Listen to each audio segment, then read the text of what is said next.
আসসালামু আলাইকুম। গাছ থেকে সবজি তোলার মজাটাই আলাদা।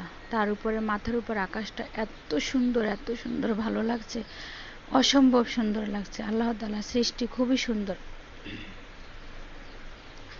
আমার শাশুড়ি শাকগুলো কুটে দিচ্ছে, কুটে বেছে ধুয়ে একদম পরিষ্কার করে দিয়েছে আমাকে রান্না করার জন্য। আর আমিও রান্নার জন্য প্রস্তুতি নিচ্ছি। তো আমি একটু চলে গেলাম ক্ষেতে। ক্ষেত থেকে দুটা বেগুন নিয়ে আসলাম। আসলে এটা আমাদের ক্ষেত না, এটা আমাদের প্রতিবেশীদের ক্ষেত। এখানে আমাদেরকে অনেক সবজি করতে দিয়েছে। আমার আম্মু এখানে সবজি লাগায়। এখানে কুমড়া গাছ লাগিয়েছে, সিম গাছ আছে, আরো অনেক ধরনের গাছ আছে। মূলা গাছ, ডাঁটা গাছ, এটার ভিতরে মূলা শাক, ডাঁটা শাক এগুলো রেখেছে। তো আমি শাকগুলো রেডি করে নিচ্ছি ভাজি করার জন্য।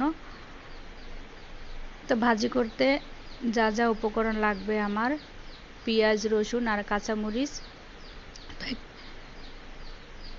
একটি কড়াইতে আমি শাকগুলো প্রথমে সিদ্ধ বসিয়ে দিব। সামান্য কিছু পেঁয়াজ, তারপরে কাঁচামরিচ, তারপরে লবণ, রসুন এগুলো আমি সিদ্ধর মধ্যে দিয়ে দেব।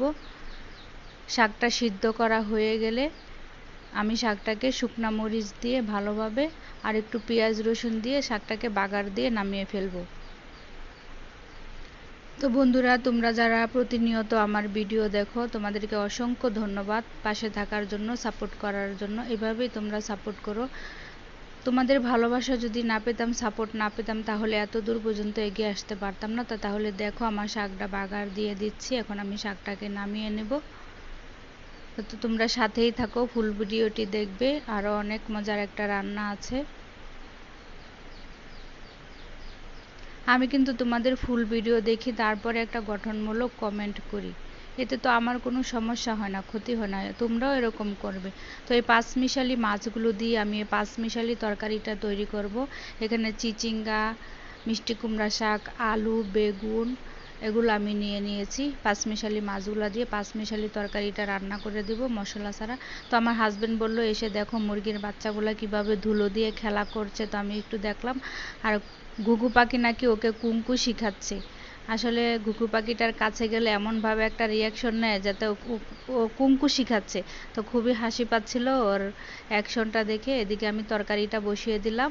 তো পেঁয়াজ আর একটু তেল দিয়ে কড়াইতে পেঁয়াজটা ভেজে নিয়ে এখন আমি হলুদের গুঁড়া, মরিচের গুঁড়া, স্বাদ মতো লবণ, কাঁচামরিচ, যা যা উপকরণ দরকার সবগুলো দিয়ে দিয়েছি।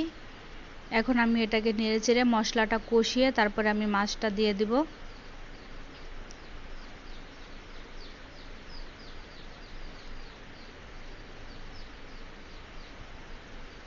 সাথেই থাকো বন্ধুরা তরকারিটা হওয়া পর্যন্ত। মাছটাকে দিয়ে আমি নেড়েচেড়ে মাছটাকে ভালোভাবে কষিয়ে, যাতে গন্ধ না আসে, ভালোভাবে মাছটাকে কষাতে হবে। তারপরে সবজিগুলো দিয়ে ভালোভাবে কষিয়ে তারপরে সামান্য একটু ঝোল দিয়ে, একটু ঝোলটা যখন মাখা মাখা হয়ে যাবে তখন আমি তরকারিটা নামিয়ে নেব। তো অসংখ্য ধন্যবাদ তোমাদেরকে ফুল ভিডিওটি দেখার জন্য। যারা যারা ফুল ভিডিওটি দেখেছো তোমাদের সবাইকে অসংখ্য ধন্যবাদ সাপোর্ট করার জন্য। আমার ইউটিউব চ্যানেলটি সাবস্ক্রাইব করে নিবে। তো দেখো আমি তরকারিগুলো দিয়ে দিচ্ছি।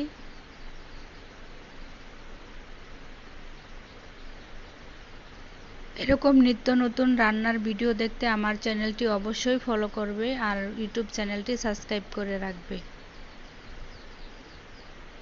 তো দেখো আমার তরকারিটা হয়ে গিয়েছে। এখন ভিডিওটা এখানেই রাখছি। আল্লাহ হাফেজ।